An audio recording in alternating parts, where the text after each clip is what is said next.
আমি উপস্থিত হৈছোঁ সেই কৈবটতোলাৰ দামোদৰদেৱ নামঘৰ প্ৰাংগণত। ইয়াতে বিৰাট উলহ মালহেৰে দামোদৰদেৱৰ উৎসৱ পালন কৰা হৈছে।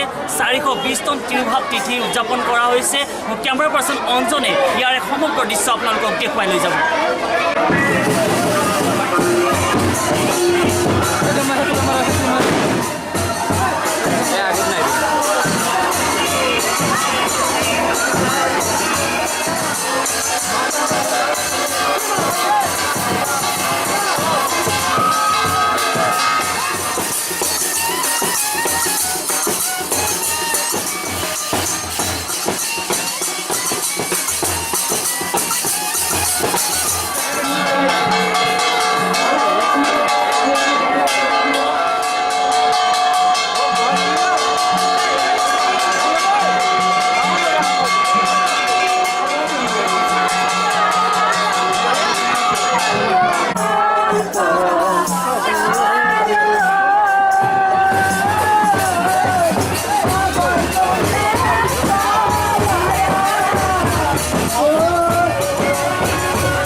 আৰু তেখেতে বিগ্ৰহ আমাৰ শুভাৰম্ভ কৰিলে। এই চেগতে হাজো কৈবটতোলা ৰাইজঘৰৰ তৰফৰ পৰা আমাৰ আৰু বাইদেউক এখন পিতলৰ শৰাইৰে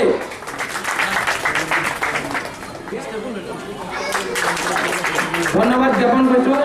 সকলোকে মই নমস্কাৰ জনাইছোঁ, ভক্তপাল ৰাইজলৈ সেৱা জনাইছোঁ।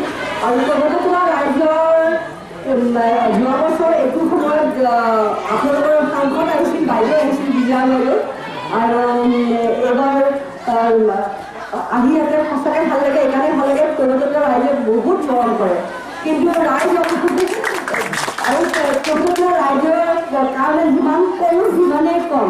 এই মুহূৰ্তত অকণমান দুখ লাগি আছে। কৈবটতোলা ৰাইজৰ অকণমান ড্ৰেইনৰ সমস্যা হৈছে, পানীত কষ্ট পাই আছে। সেই ড্ৰেইনটো আমি কৰি দিওঁ অতি সোনকালে।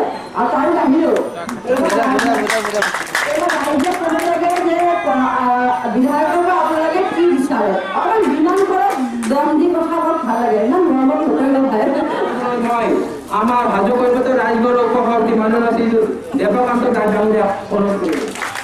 ধন্যবাদ জ্ঞাপন কৰিছোঁ।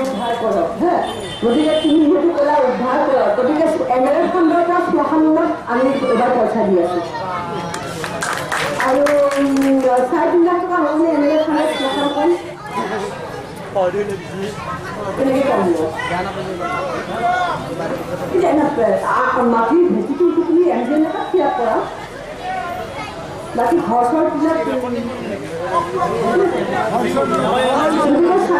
লাখ টকাৰে আমি শ্মশানত MLA খণ্ডৰ পৰা দিছোঁ। আৰু এইবাৰ প্ৰতিজন বিধায়কে পইচা দিয়া হৈছে। আৰু ময়ো পাইছোঁ প্ৰায় 5 কোটি পাম এতিয়া, পইচাটো ৰিলিজ হ'ব। সেই প্ৰথমতে আমি এইটো ডেমটো এষ্টিমেট বনাইছিলোঁ আমি এটা বেলেগ ফাণ্ডত।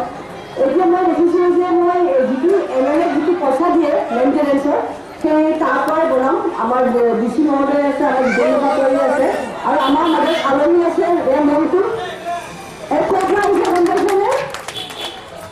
এইটো আহিছে ব্যাসতিথি ভট্টদেৱৰ জন্মস্থান আৰু মৃত্যুস্থান। গতিকে আমাৰ তেখেতৰ লগত আৰু তেখেতৰ আলহী আহিছে কিষাণ মৰ্চাৰ সৰু খেতি ব্লক মৰ্চাৰ কথা দিওঁ, যদিও মোৰ আশা অতি সোনকালে ভাল হয়, তথাপিও মই কৈছোঁ যেতিয়া অহা বছৰ যেতিয়া আমাৰ দামোদৰদেৱৰ তিথি হ'ব, আশা কৰোঁ পকা ৰাস্তা আৰু পকা ব্লকৰ ওপৰেদি আপোনালোকে খোজকাঢ়ি আহিব পাৰিব।